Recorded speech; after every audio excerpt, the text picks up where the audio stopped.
All right, this is a conversation here that has come up for years and years and years here in America, especially here in Northwest Tennessee, where I was raised up at. It's just a child pertaining to legalizing marijuana laws.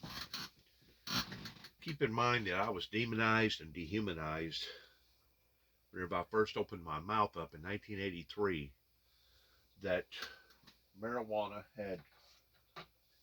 had medical benefits, potential benefits, and that our government needed to legalize marijuana for several different reasons, not just medical reasons, but also to keep it in check towards it not becoming such of a open black market like that it has in the past 30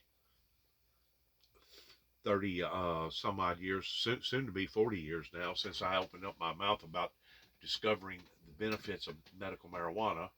But this particular event just proves of how outlandishly out of control that people's ideology has been about medical marijuana and other things that could have benefited the American people's lives, but instead tore them completely apart. Please listen. Land of opportunity. Study hard, go to college, and voila! But at some point, those doors to opportunity got harder to open.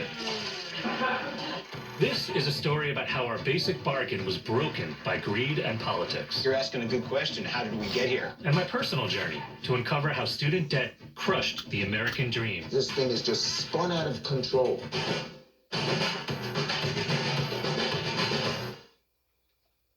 Now, you may be saying, well, that ain't got nothing to do with marijuana.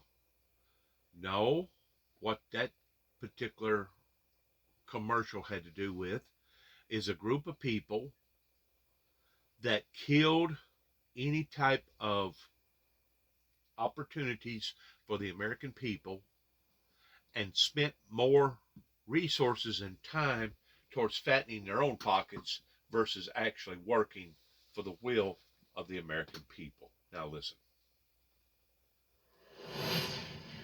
Welcome back. I'm Sinclair Samoa. The push to legalize recreational marijuana is spreading across the country. During the midterm elections, Missouri and Maryland legalized cannabis use by adults, bringing the total to 21 states plus Washington and Guam.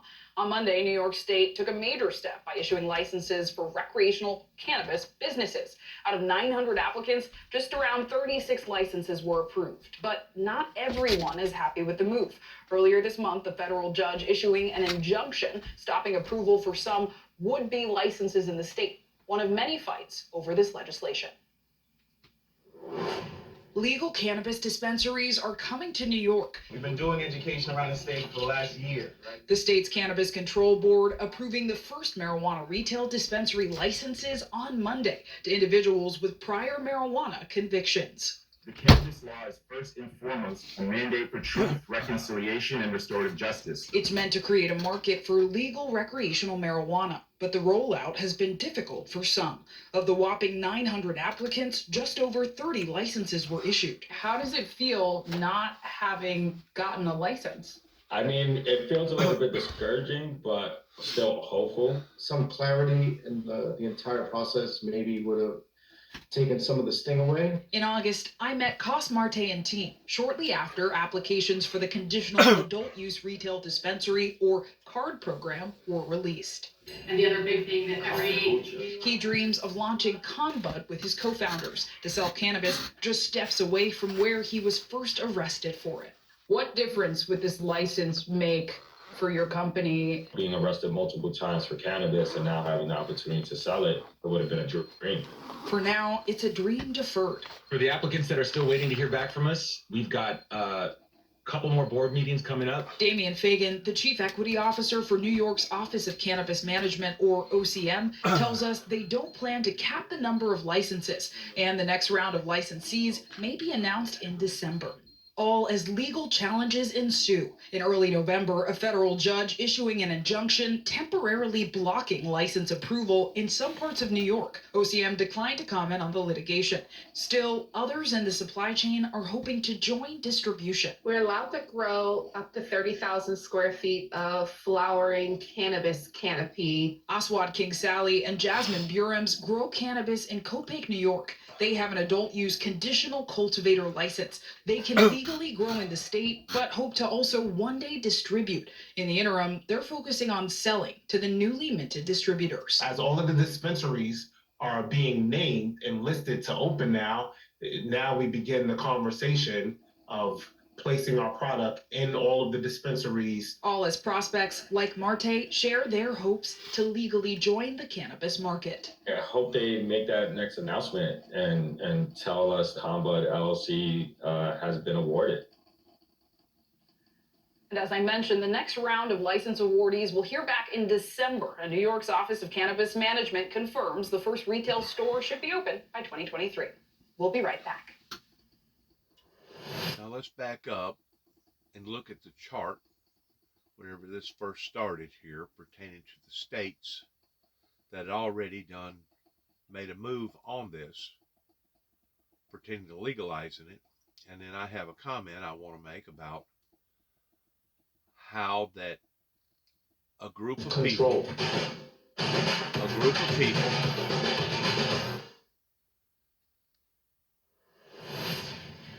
Welcome back. I'm Sinclair Samoa. The push to legalize recreational marijuana is spreading across the country. During the midterm elections, Missouri and Maryland about a group of people that are still so mixed up they don't know their asses from a hole in the ground pertaining to these particular issues that are now pushing towards wanting to do the very same thing that I suggested to do almost 40 years ago. First of all, I had a cousin that lived out by Lodi, California, about an hour from Stockton, California. Her ex-husband had a field of marijuana. I don't know how many plants it was, but it was a pretty big field where they was harvesting it. And all of a sudden, the state government comes in there and destroys it and shuts it down because after that they had legalized growing marijuana, some particular legislation hadn't been passed or done, which still put him in the crosshairs towards doing something illegally. That destruction basically costed him $1 million crop. $1 million crop between him and his buddy. Had another incident happen in Colorado. This was in somewhere around 2012, give or take about 10 years ago, whenever Colorado legalized being able to dispense marijuana, that whenever people would come in there with large amounts of cash to put into the bank, the banking industry caught on to where the large amount of cash was coming from and basically blackballed anybody from coming in to their bank and putting money into their bank because they considered the money being illegal because on a federal scale, it still had not been passed.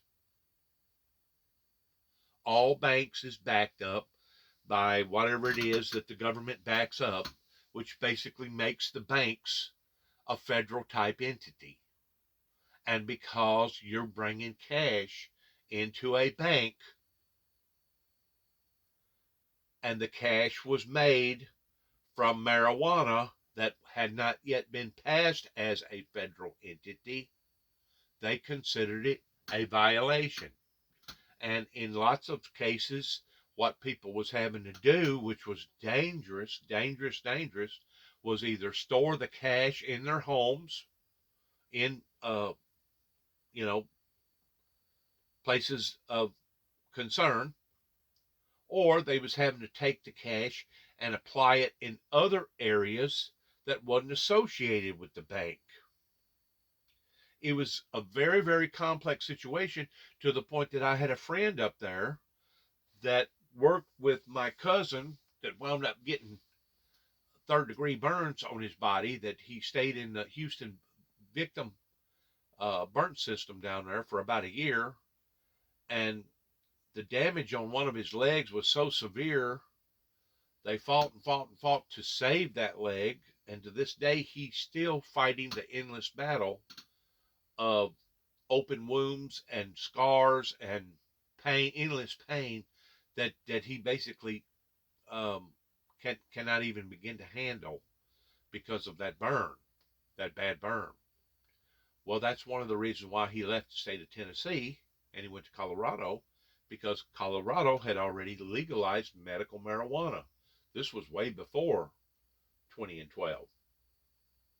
But by 2012, now they had legalized recreation marijuana, which opened up a brand new venue towards being able to market or grow marijuana. It was such of a mixed up ordeal that they basically busted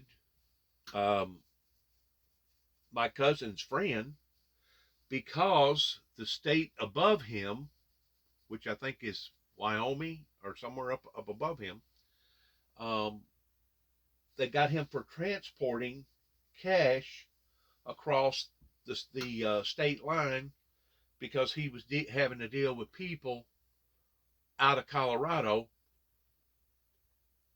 as much or more so than he was the people in Colorado. So they still shut him down.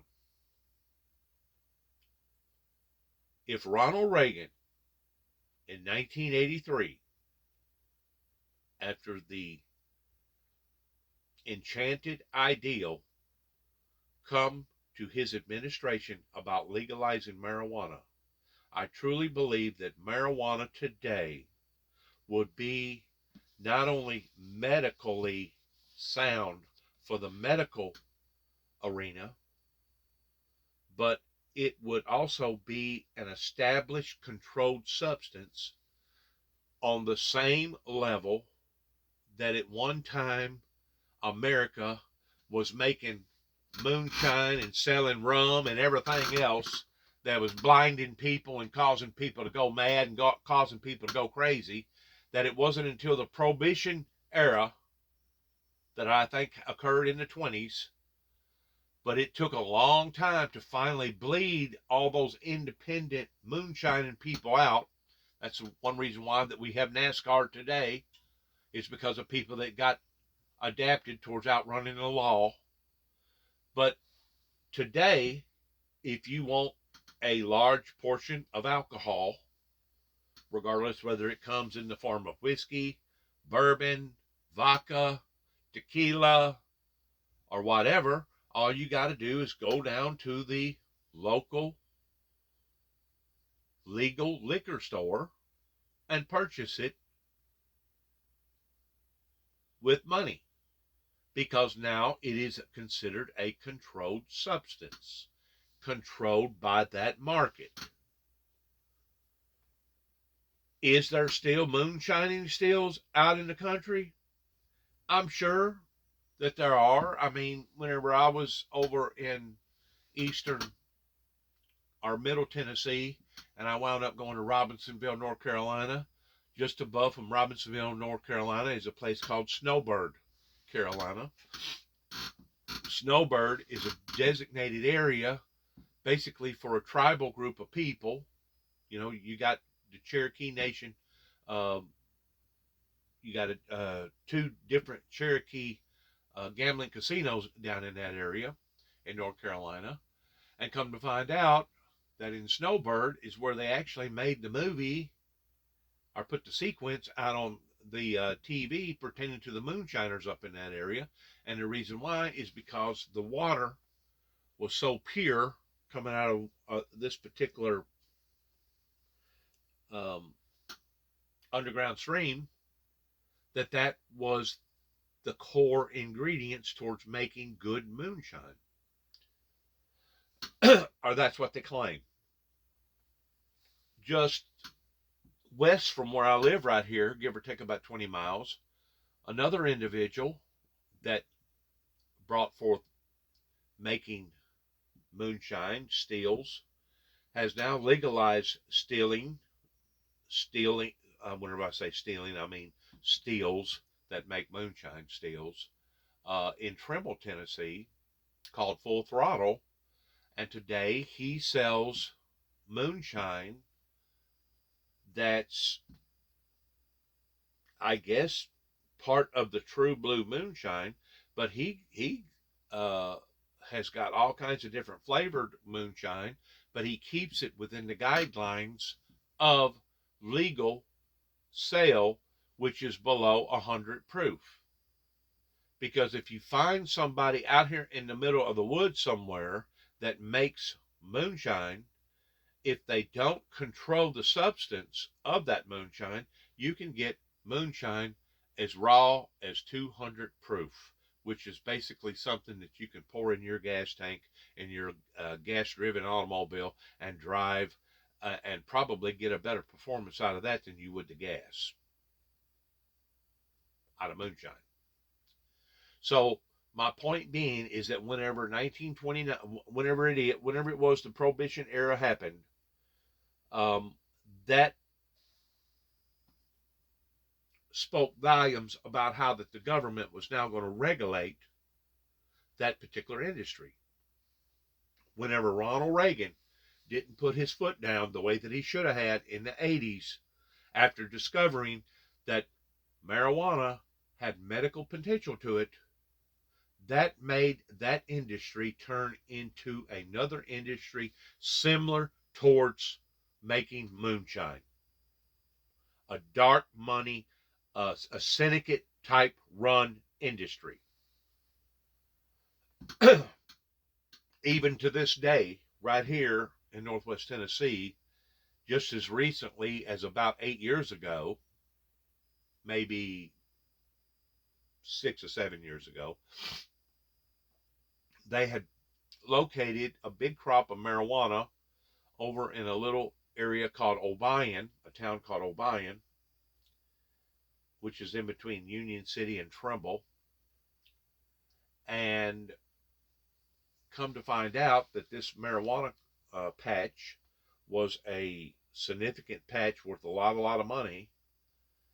And basically, the people that was actually involved in that marijuana crop never got questioned, never stood in front of a judge, and never had to give any type of accountability towards breaking the law. And the reason why is because they shoved it all under the table,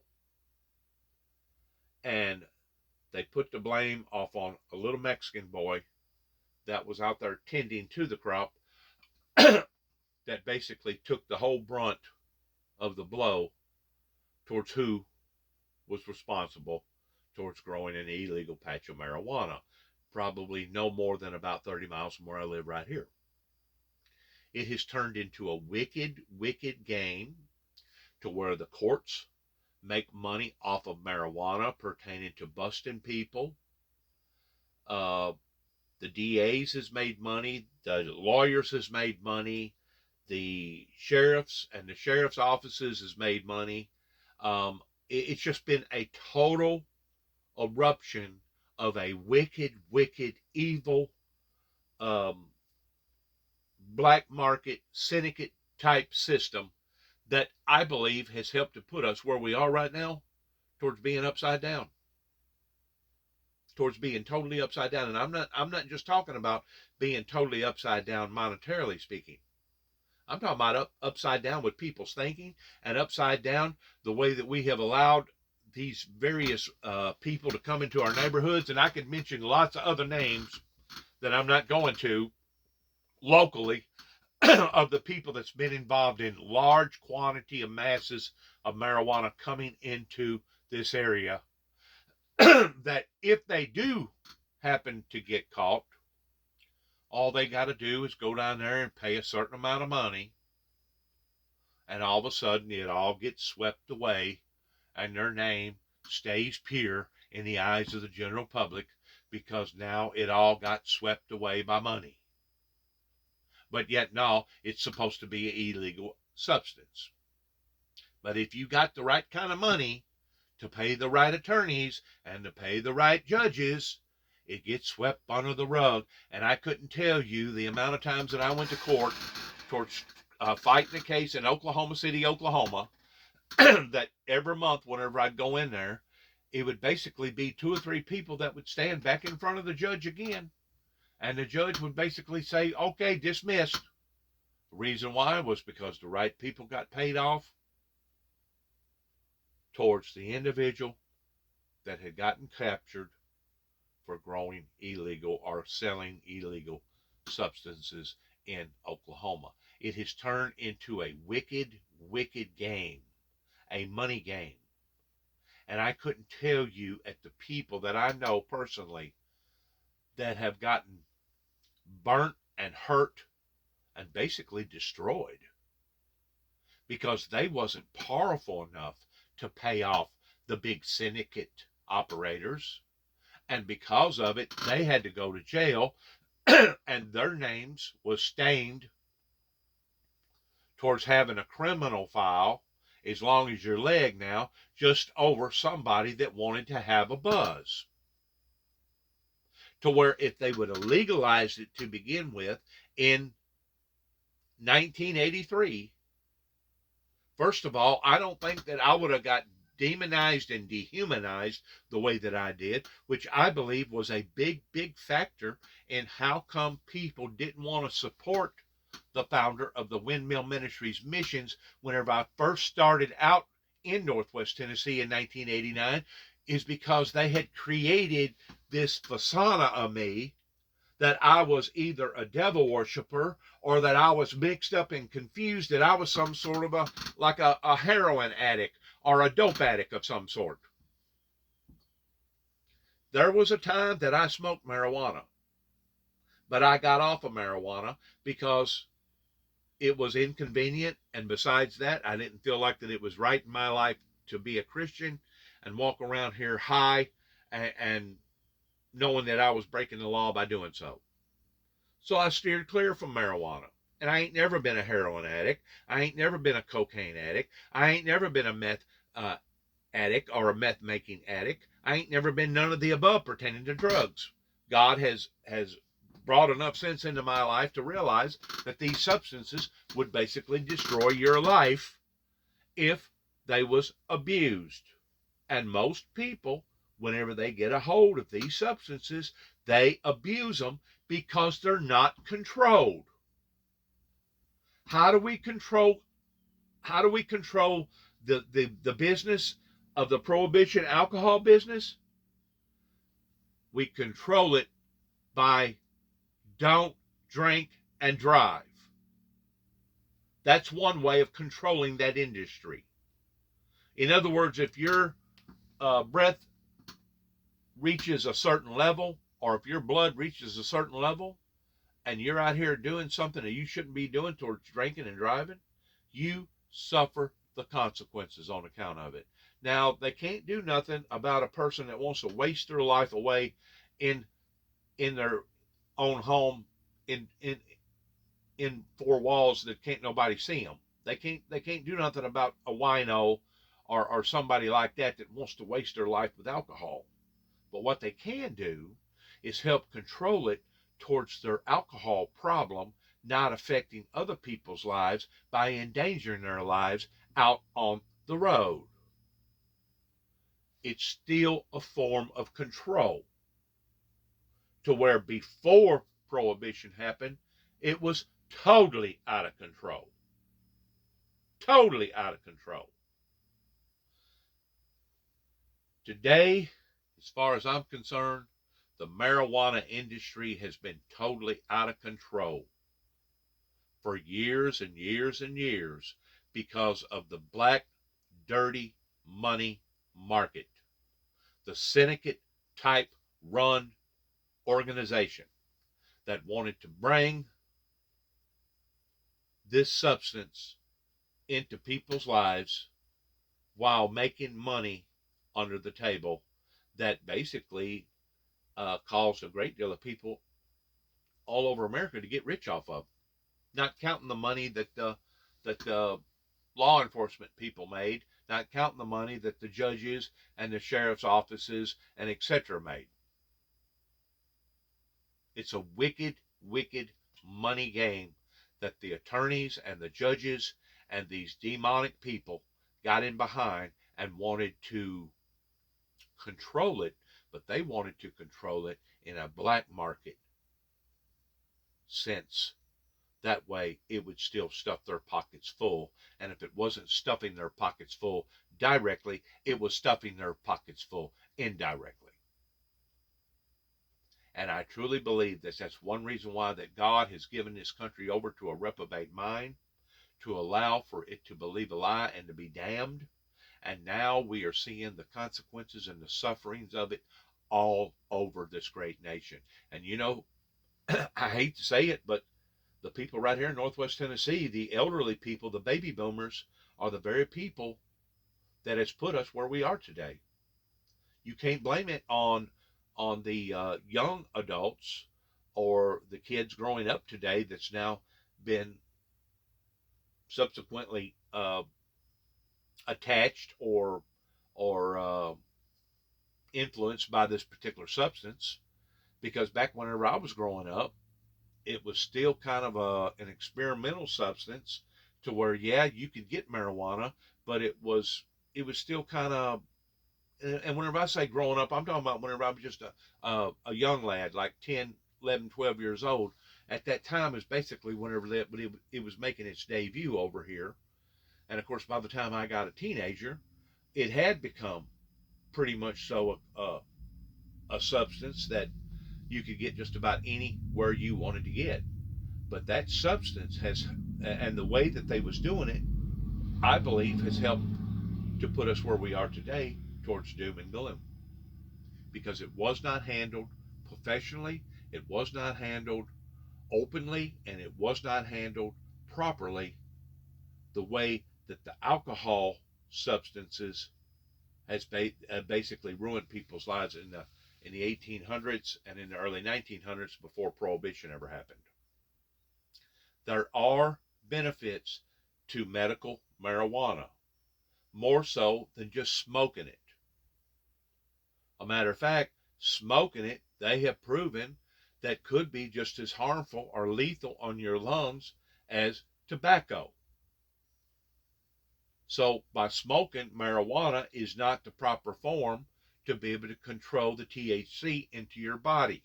There's other ways of breaking down marijuana that you can either eat it or put it in liquid form, or you can put it in a salve type form to help arthritis and bursitis and other types of injuries on joints.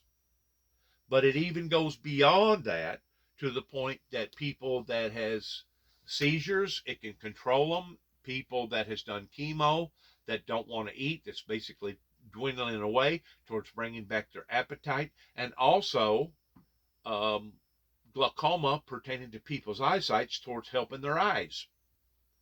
There's all kinds of areas that medical marijuana can enhance and better people's lives. That was the point that I was trying to make in Kenton, Tennessee, to a family called the Neals that basically demonized me and dehumanized me because they thought that I was talking about recreation marijuana.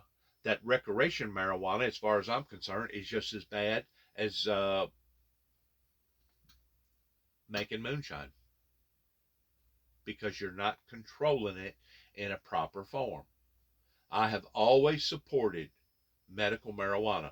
I have never supported and will never support recreation marijuana, even if it's done on the level of your local liquor stores down the road, because I think recreation marijuana will actually do more damage to a person's thought process pertaining to their memory, and it will also do as much, if not more, damage in their lungs pertaining to smoking marijuana in the sense of recreation marijuana. I have looked at it in thousands of different ways. And since I went out west in New Mexico and I got familiarized with a family out there and different groups out there that basically took all this stuff in a very, very strong science, medical type way, I realized that what God had placed into my instincts going back into the early 80s, that it should have been broken down and looked at almost 40 plus years ago whenever I first made mention that medical marijuana needed to be legalized. It just goes to show how much that I was right and how much that they was wrong. Just like other things that I've been right about, regardless whether it was the election that Donald Trump said it got stolen that never did. Just like I was right about other things that I have put out there to the world. And just like I was right about the Mississippi River beginning to start to go dry, because if you look at the Bible pertaining to it already being predicted that the river Euphrates was going to go dry over 2,000 years ago, that was predicted, that now has begun to start to go dry.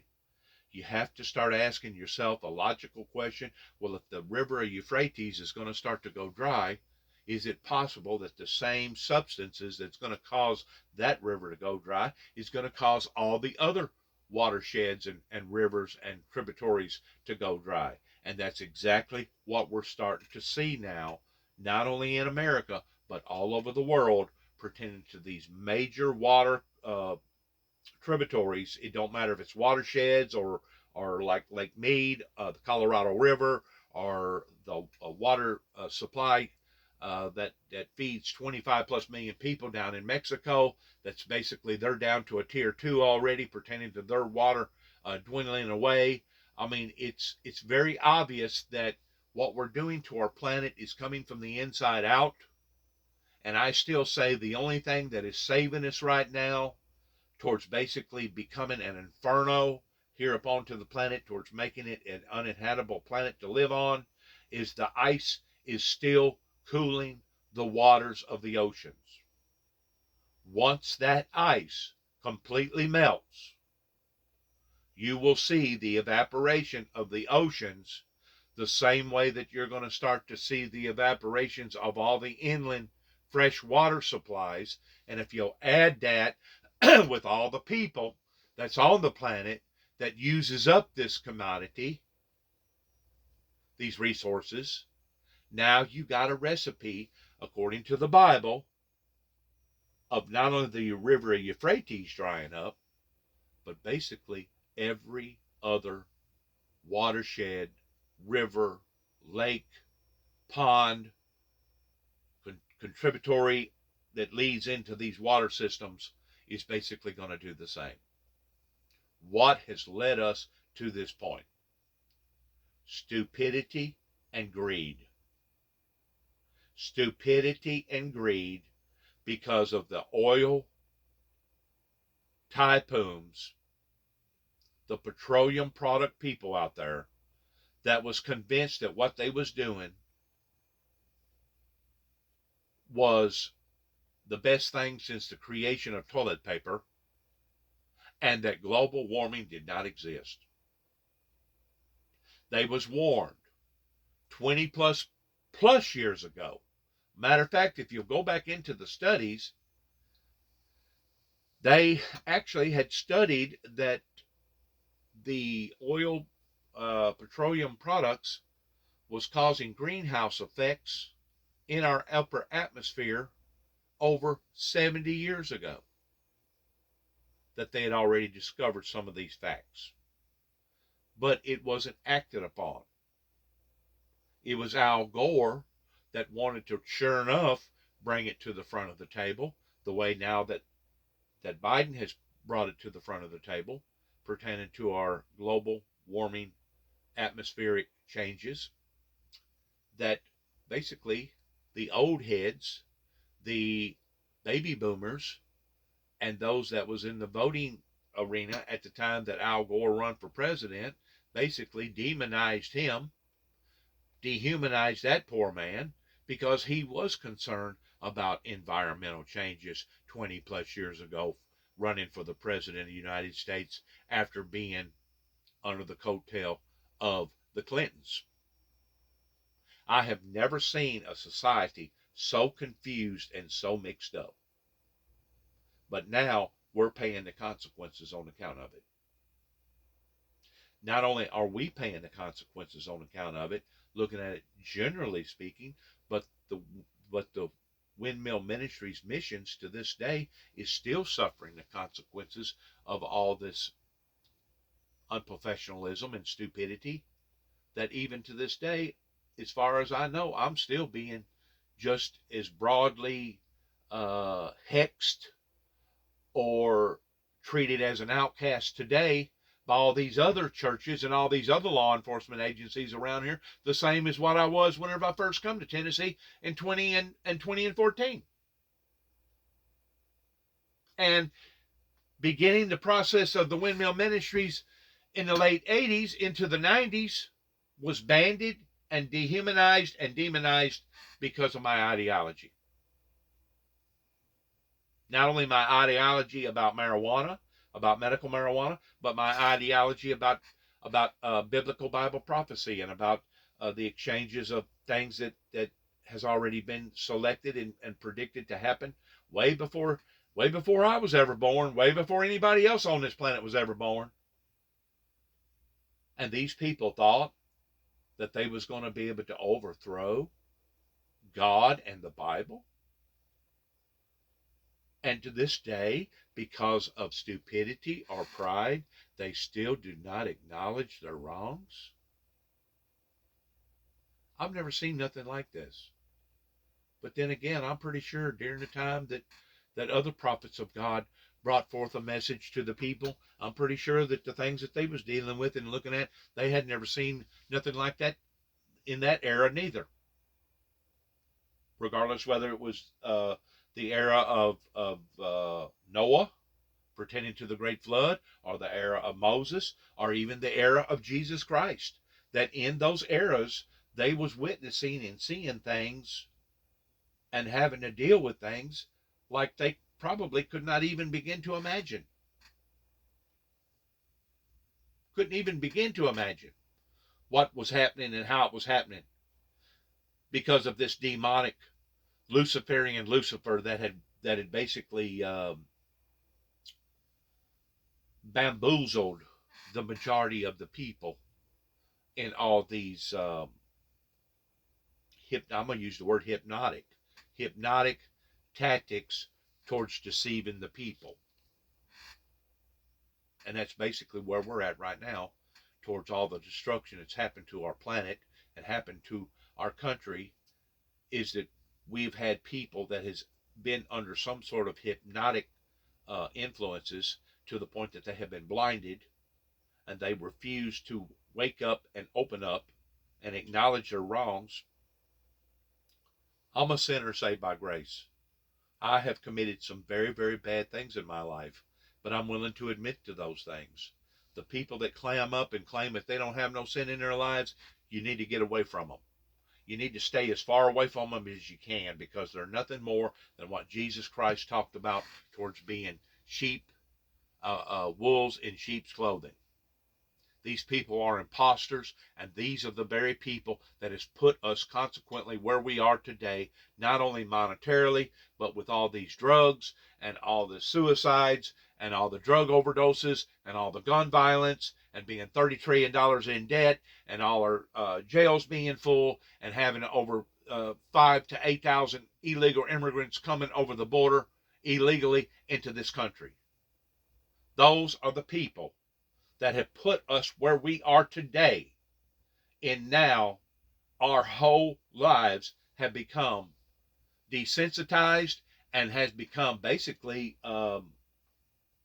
in a state of danger on any and every level, to the point that now you can go to a restaurant and you're liable to get killed. You can go to Walmart and you're liable, you can be working for Walmart and liable to be killed. You can be working for any of these major companies around here and have some sort of a disturbance going on with the employees. Or you can be in a theater, or worshiping in a church, or you can be at a ball game or whatever.